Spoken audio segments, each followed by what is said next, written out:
Hi, this is Dr. V P Acharya from IMS and SUM Hospital.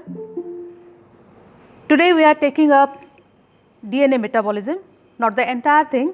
We will be talking about the nucleic acids and the DNA organization. So, the current information pathway, what is the current information pathway? That is the flow of information from DNA to protein.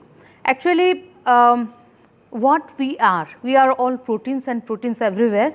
So, from DNA the message is coded from which we get RNA and the respective proteins. So, this information pathway has not popped up overnight. It is the mixture of different streams. It started with the chemistry people and even physics. There was X-ray diffraction, X-ray crystallography tools were added up, and then obviously the genetics department came up, and now IT software has revolutionized everything.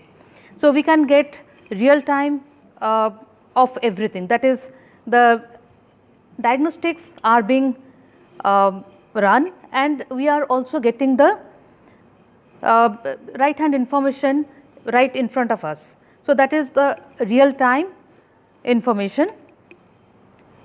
So, the definition of, if you go little bit to the history, the definition of gene was given by Biddle and Tatum, but so they gave the one gene one enzyme theory. So, how big is a gene? There are a lot of questions. What is gene? What is DNA? Whether DNA is the entire DNA gene or what it is. So, people do confuse regarding all this, and how big are these? All these things we will be discussing in the subsequent slides. We have almost 3.1 billion base pairs, that is interspersed between 24 chromosomes, and it is 24,000 genes containing actually 23 pairs of chromosomes. So, that is interspersed between 24,000 genes are there. Not all DNA is behaving as like the gene. Okay. So, before we proceed to the study proper, the chapter proper, let us see there are certain fun facts regarding this DNA structure. If we see the entire DNA, it takes almost 8 hours for one of our cells to completely copy its DNA, and when it is required to copy the DNA just before mitosis. So, that takes almost 8 hours. Okay. And the human DNA code is made up of about 30 billion ATCG on each side of the DNA strand, and the total DNA in one person when laid in a straight line, it would stretch to the sun and back over 600 times. It is almost 93 million miles from here to the sun. So, it is that big. So, how many cells we have? We have trillions of cells, some 1.3 trillion cells, and if we join end to end all the DNA extracted from each of the cells, it will take so long, that is we can go and come back 600 times to the sun from earth. So, it is that big. Then how it is fitted so beautifully into a cell that is not seen to the eyes, those all things we will be discussing. And at the end of this sentence, the sentence I am going to read, you can fit 1 million threads of DNA across the period that I will read at the end of this sentence. So, it is that big. Our genes are remarkably similar to those of other life forms.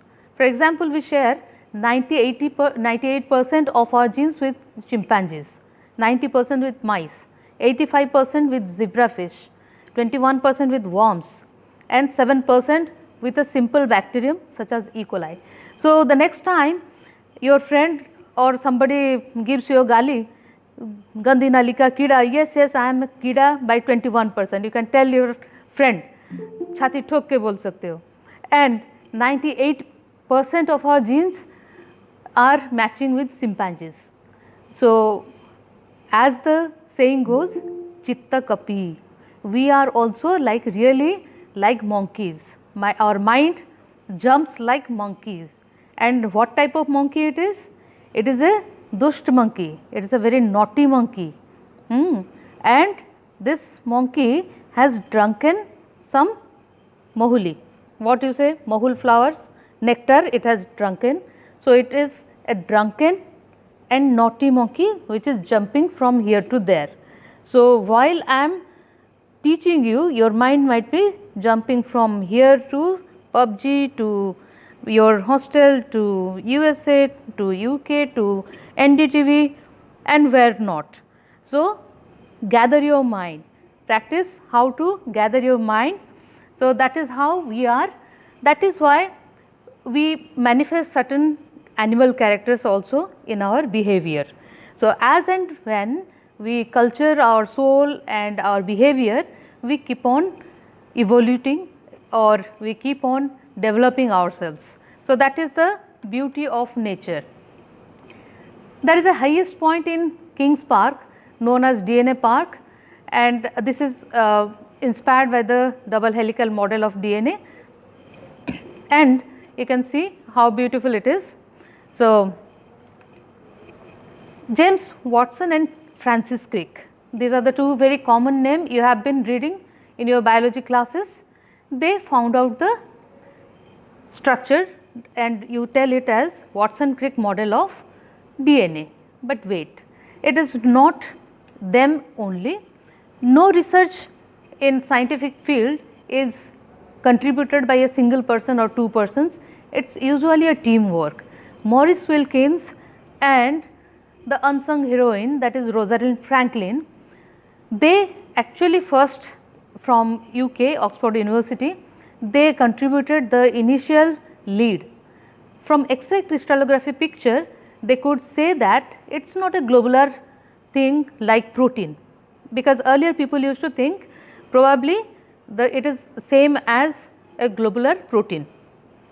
These two people, they showed that no, it is a helical structure. From there, Watson and Crick took the lead and they finally worked upon that. Apart from them, some more workers were there like Mischer, who discovered nuclein from leukocytes. That was in middle of 19th century, and at the end of the 20th century, actually after the second half of the 20th century, gradually the structures were evoluted and it was made clear. Then Chargaff wrote an essay on it, and Phoebus Levin, he was credited of this Russian scientist gave the polynucleotide model. Actually, he is credited with many firsts. For instance, he was the first to discover the order of 3 major components of a single nucleotide, that is phosphate, sugar, base. This is a lesser known fact. The first to discover the carbohydrate component of RNA, that is ribose sugar was discovered by him. Then the first to discover the carbohydrate component of DNA also. So, ribose and deoxyribose sugar were found actually by this Russian scientist Phoebus Levin, and also he first correctly identified the way RNA and DNA molecules are put together. So, he is Mischer in 1869 and Erwin Chargaff, you know well, he has given the Chargaff's rule. Jerry Donohue suggested different cardboard cutouts to Watson-Crick. Then finally, Watson and Crick built the model for DNA double helical structure. So, this DNA deoxyribonucleic acid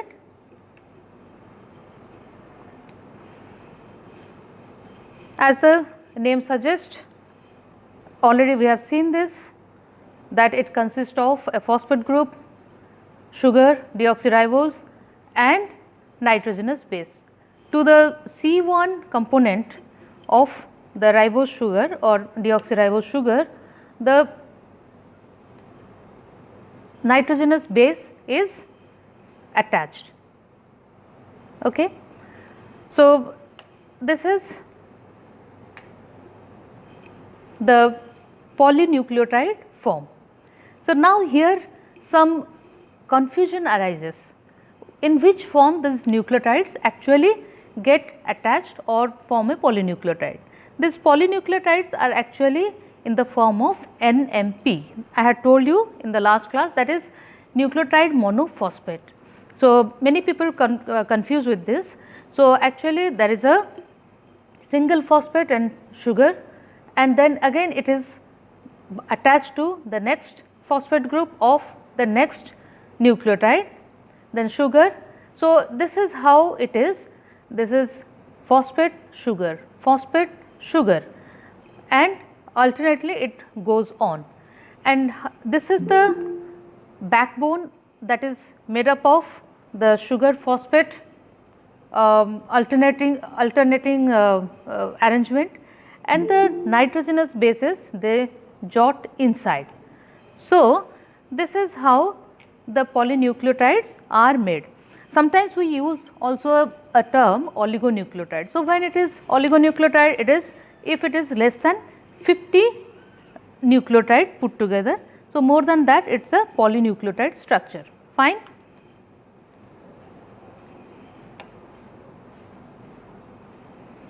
The 4 deoxynucleotides we have already seen, no need to discuss further. Now, these units, as I told you, the phosphate and the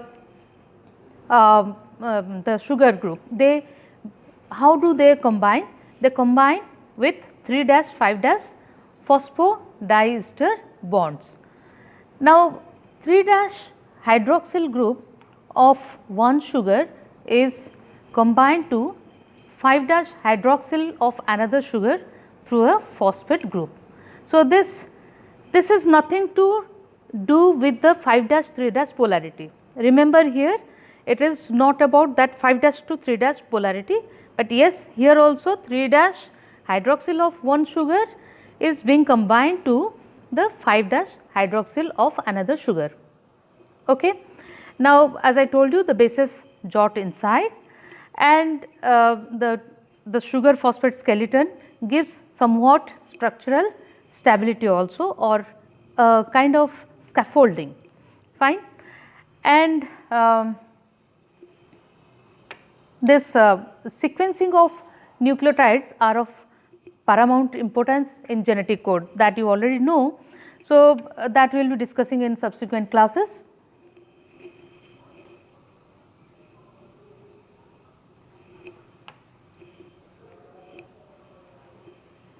Now, coming to the very famous Watson and Crick model of DNA. Had this been a physical theory class directly, I would have taken all the points from you rather telling you, but however, I have to brush up again.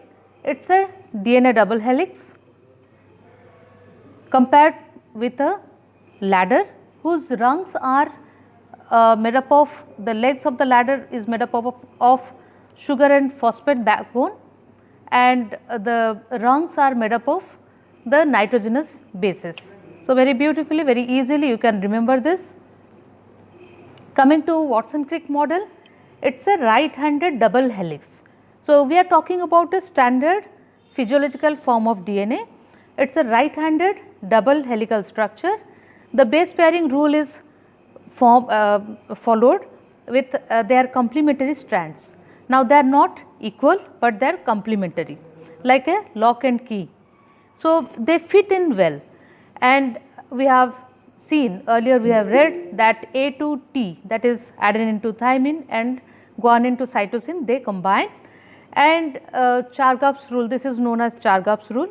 So, the total number of purine and pyrimidine are equal. So, in different manner Chargaff's rule is expressed. So, this is base pairing rule. sadly it will never be asked as a long note for you, maybe a 3 marks question for you, because you have read enough about this earlier. Now, this hydrogen bonding, they keep together AT and GC. As you know, adenine and thymine, they have 2 hydrogen bonds, and this guanine cytosine, they are bound by 3 hydrogen bonds.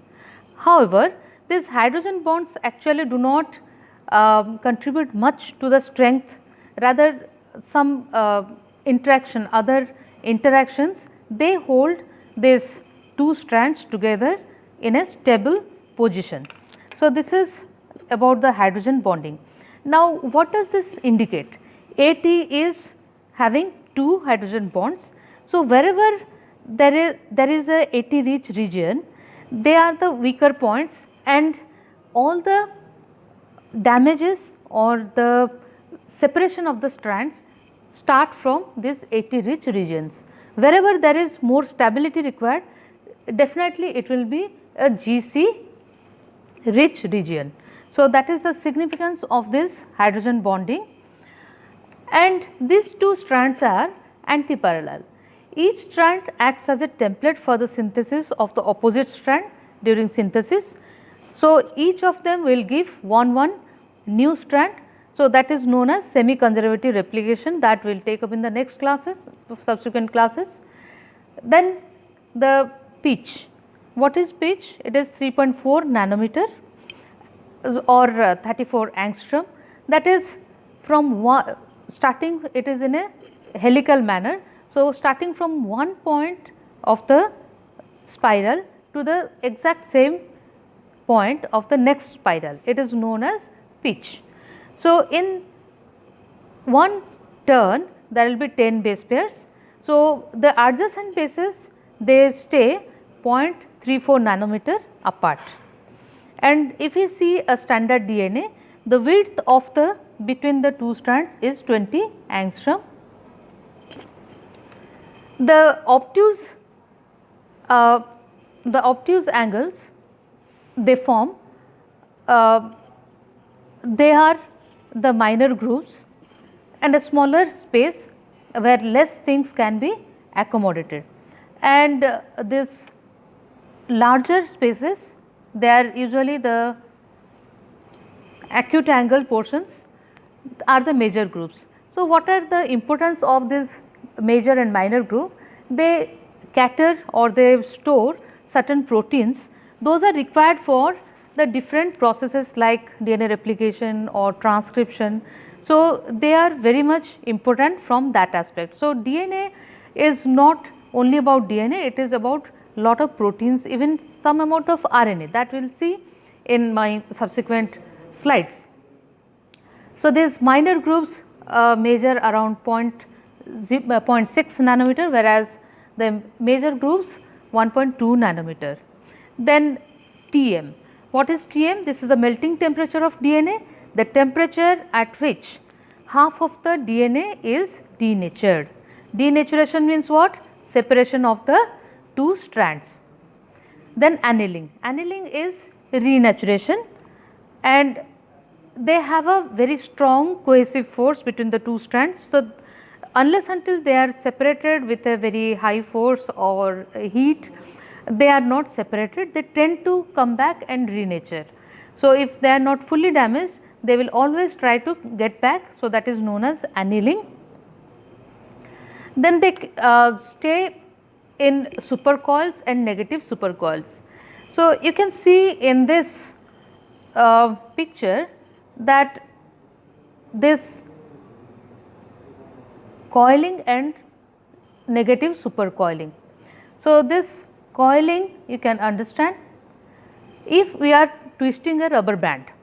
So, that twisting of rubber band will give you first coiling, then if you further coil it, it will give you supercoiling.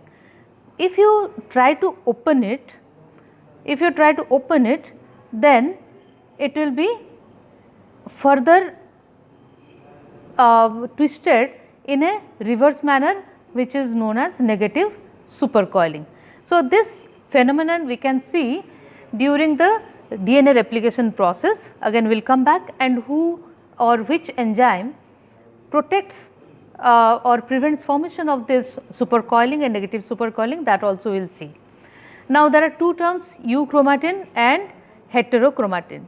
So you can see these lighted spots, they are sparsely present, whereas they are very clumsily or very closely present over here, that is very condensed. So this second picture is that of a heterochromatin and euchromatin is this.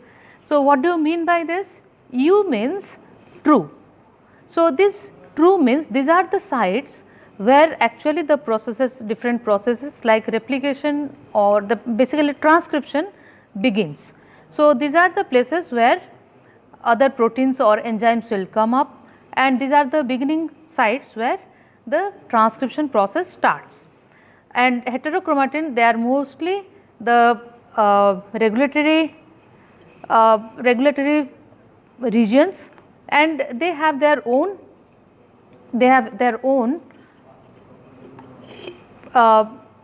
way to control the different processes. So this is how the DNA is organized. Now let me come to this huge molecule which is so big that I have told you the fun facts about it, yet how it is compacted and kept in a sub microscopic level in the cell, not even in the cell, inside that there is a nucleus, and within that nucleus there are 23 pairs of chromosome, or the entire human diploid genome is there. So they contain 7 into 10 to the power 9 base pairs. Now if it is asked haploid genome, then you have to tell 3.5 into 10 to the power 9 base pairs. They are distributed over 46 chromosomes, and when placed end to end, I had told you it will be around 2 meters for one cell DNA. So if one nucleotide added per second, it will take almost 250 years to synthesize the whole DNA of a human cell. It is so huge. Can you just imagine how big it is? But it never happens like that, and we are surviving. We are surviving less than 100 years. That means every moment some cell division is going on, definitely some other mechanism is going on. Let us see what it is and how it is compressed 10,000 fold to generate this chromosomes. And there is a certain little difference between the bacterial, the lower organism, and the higher organism DNA. That is, bacterial DNA is closed circular one, whereas ours is the double helical spiral ones. And there are certain other DNA is also there, like mitochondrial DNA, which is very close to this, very resembling to this bacterial DNA. This is the human karyotype. As I was telling you, 23 pairs of chromosome, how they have been numbered. You can see that it is arranged in the descending order.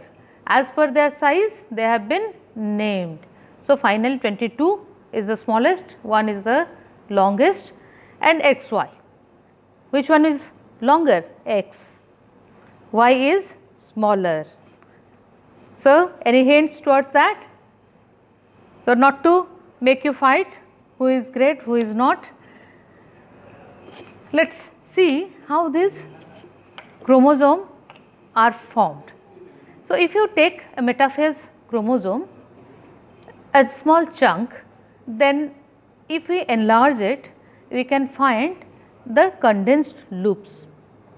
So if the chromosome is 1400 nanometer, then you can see this is 700 nanometer.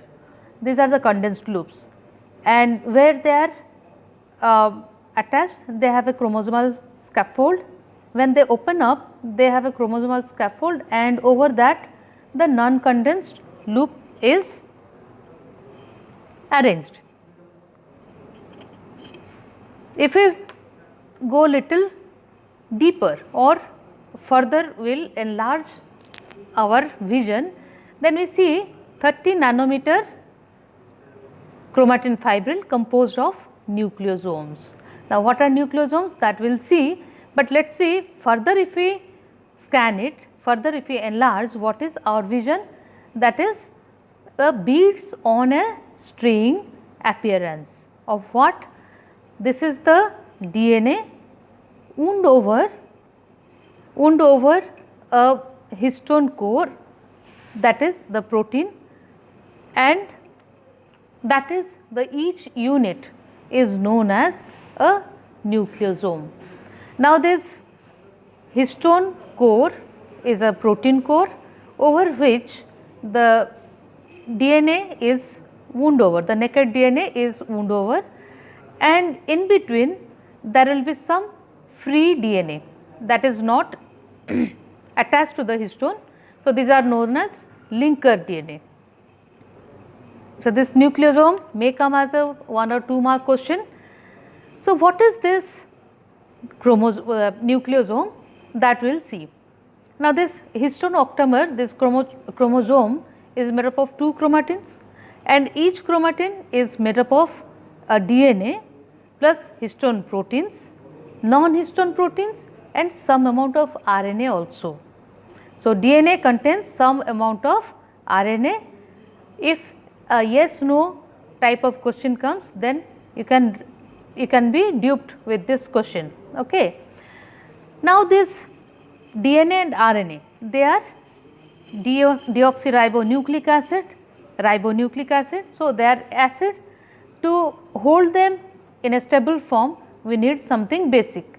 So, these histone proteins are basic proteins, and they can only hold this acidic DNA. Now, this histone proteins can be of different types, H1, H2A, H2B, H3 and H4. Now, this histone octamer, you can see in the picture, they are formed in a typical manner, that is H3, H4, 2 of them they will make first dimers, and 2 such dimers will be attached, whereas H2A, HB will be 2 whole things, that is they are arranged little different than H3, H4. So, you can see on the top level, you can see there is H4 and H3 below, then H3 and H4. So, this first form the dimers, and then further they will form then 2 such dimers will come to bind, whereas H2A, H2B will form another type of dimer, and 2 such units will come together.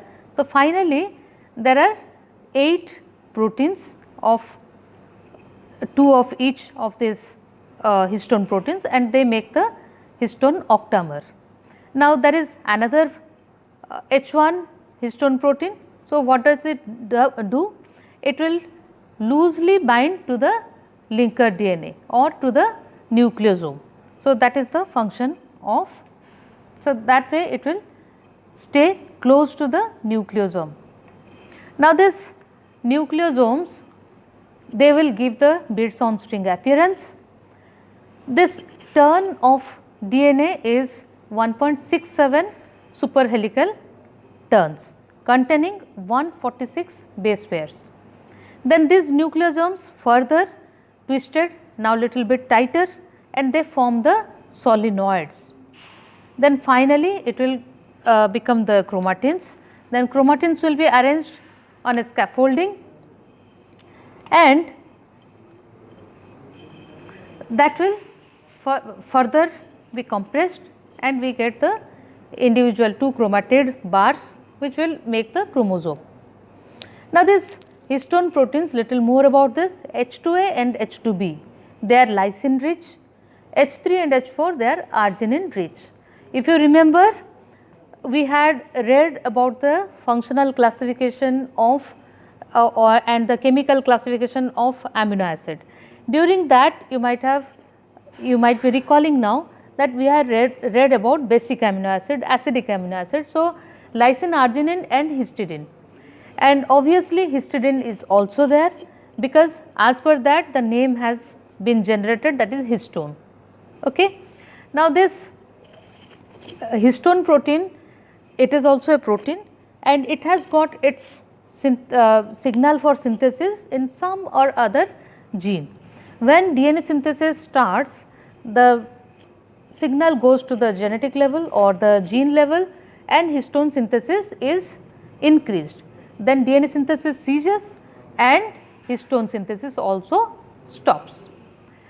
They undergo many chemical modification like acetylation, methylation, ADP ribosylation, phosphorylation, sumolation, etc. So, this acetylation and methylation of lysine residues are the most common form of chemical modification. Each of this chemical modification have their individual functions, like acetylation is seen more when there is activation of transcription. Likewise, when depression of transcription is required, that is to halt transcription it is required, we have deacetylation. Then phosphorylation when condensation of chromosome takes place. Likewise, during DNA repair ADP ribosylation takes place. When a gene is need to be repressed, we have methylation. When we need to repress transcription, there will be sumolation of histones. Now, this sumo term is obtained from small ubiquitin related modifier. Fine.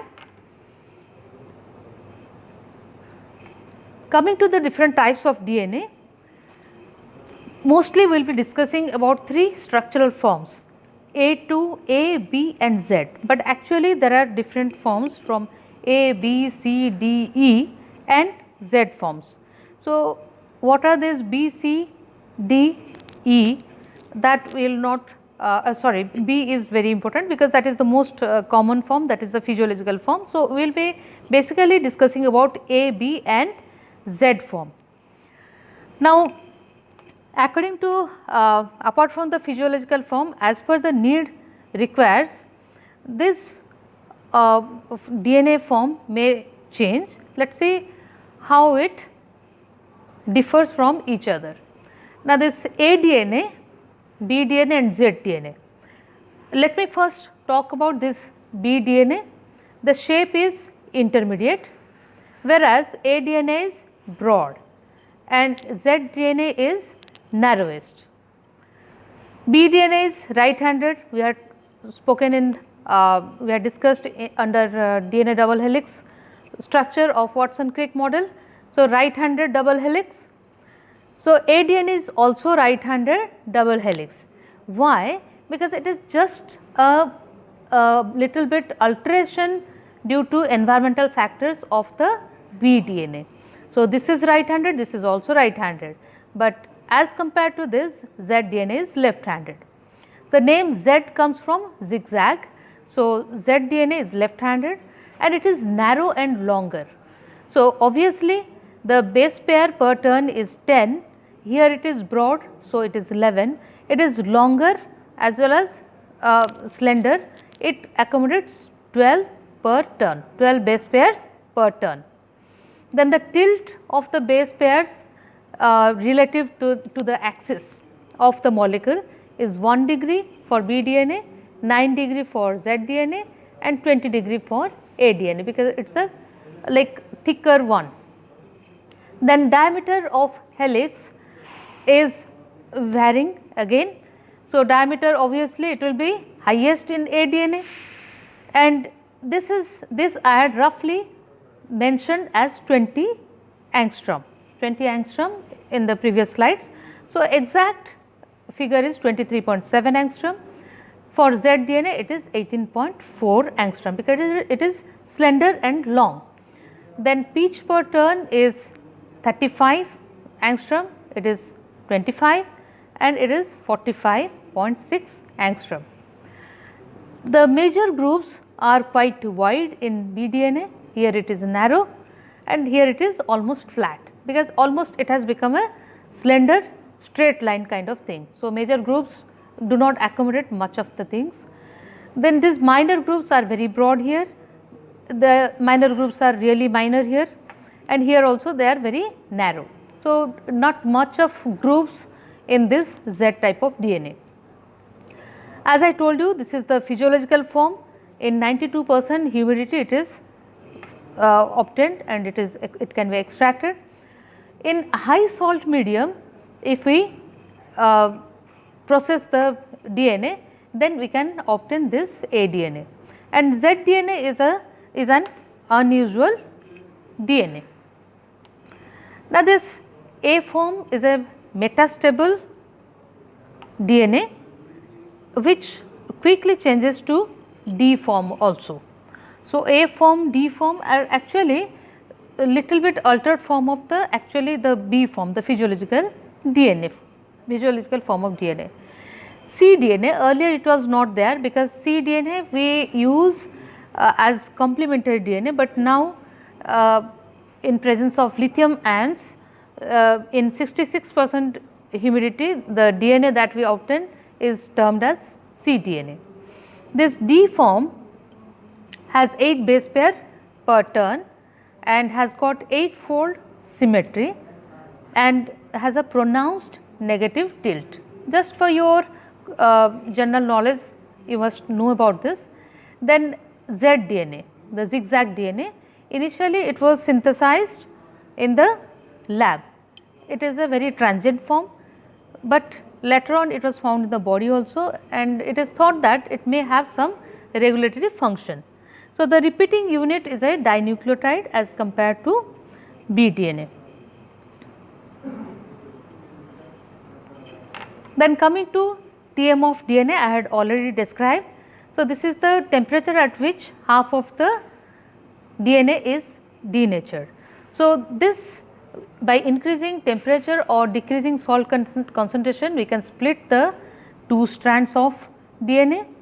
Along with hydrogen bonds, some nitrogenous bases also fall off for this. So, the optical absorbance, as the temperature is increased, the melting of DNA increases, the optical absorbance increased, and we can find hyperchromacity. This DNA loses viscosity after denaturation. So, they are quite tend to crystallize, and as I told you, exactly half of the DNA is denatured at this temperature. So, if we increase the cation level, we can increase the Tm. So, there will be 10-fold increase will be seen if we increase if we increase the cation number 10-fold, then we can increase the Tm by 16.6 degree Celsius. Now, what does that mean? So, whenever we want to do some procedures or some experiments in higher temperature, we can add up some cations to stabilize the DNA. Understood? So, that is the purpose of knowing about Tm of DNA. Now, as I told you, reannealing or simply annealing or hybridization, they tend to come back and rejoin. So, this recombination thing is seen under DNA repair as well as in the lab different procedures. So, actually the annealing does not look like this. Just to have some fun, I have put this rubber band weaving. Now, coming to mitochondrial DNA, this is a special DNA. You have already read about this in the cell biology, if you recall. So, it constitutes 1% of the entire cellular DNA and 2 to 10 copies are found. This is more or less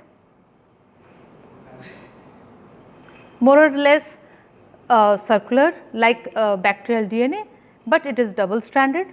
It is made up of heavy and light chain strands, contains 16,569 base pairs.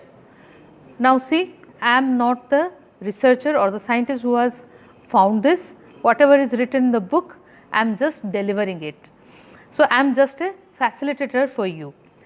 Then gene code for 13 proteins of respiratory chain. So, if you can correlate with biological oxidation and the oxidative phosphorylation chapter, ETC is present in the inner membrane of inner mitochondrial membrane. Okay. So, in the mitochondria we have this respiratory chain. So, usually the genes code for 13 proteins of this respiratory chain, rest others are coded by the nuclear genes. Okay. So, genetic code is little bit different here, like UGA stands for tryptophan, and AGG for of arginine, they stand for stop codon. If you remember from your +2 science, UGA is a stop codon, but here it codes for tryptophan. So, these are the little differences. Then what else? They contain 2 rRNAs and 22 tRNAs. So, we have 20 amino acids. So, as per that, at least we should have 20 tRNAs for cellular DNA,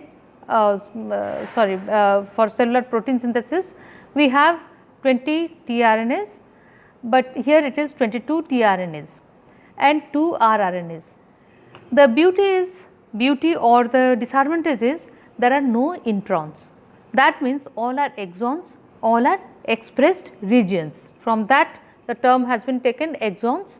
Introns is the intervening regions. So, introns are not at all there. That means wherever little bit defect is there, it is definitely in the expressed regions. So, the mutation rate is quite high. For cellular DNA we can cope up because it is such a long molecule that the mutation rate is almost 10 to the 6 per cell division, yet it goes unnoticed because it is such a long molecule that it gets suppressed. Okay. Otherwise, we will be landing into different diseases, but here the mutation rate is quite high. And this mitochondrial DNA stays in a relaxed or supercoiled state, which is the preferable mode. Now, these diseases that are incurred due to mitochondrial DNA, they have maternal Mendelian inheritance. If you remember from your anatomy classes, from embryology, the entire DNA portion of sperm stays off. Only from the maternal mitochondria the cell gets its DNA, mitochondria. So, probably that is why mother is known as Shakti. And the diseases complex put together due to this mitochondrial derangements, mitochondrial DNA derangements are known as Oxphos diseases. Why? It has taken its name from oxidative phosphorylation. So, Oxphos diseases, they are due to mitochondrial DNA disturbances or mutations. So, this is all for today's class, but apart from this you have certain other DNA strands, like it can be a triple strand or a quadruplet strand. So, due to a different attachment and they have implications in the research field as well as cancer, mutation, etc., that we will be discussing somewhere under mutation. So, this is all for today. Thank you all.